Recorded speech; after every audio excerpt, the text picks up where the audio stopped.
భద్రాద్రి కొత్తగూడెం జిల్లా పినపాక నియోజకవర్గ పరిధిలో అశ్వాపురం, జగ్గారం, మొండికుంట అన్ని మండలాల్లో ఓటు హక్కును వినియోగించుకున్న ఓటర్లు ప్రజలు ఎక్కువ సంఖ్యలో ఓటు హక్కును వినియోగించుకున్నారు. ఉదయం 7 గంటలకు ప్రారంభమైంది.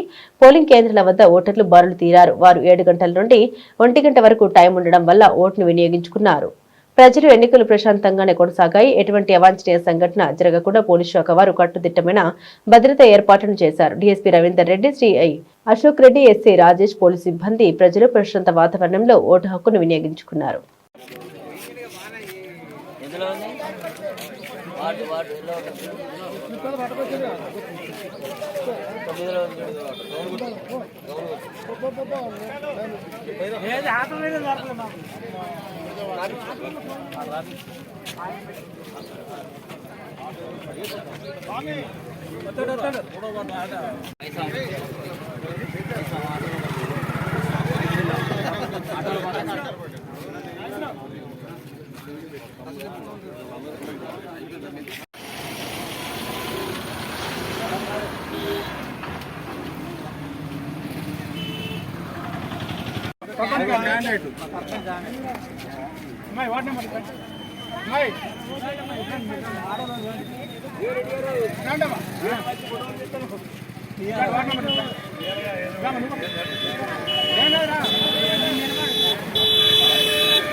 నైట్ వచ్చారా?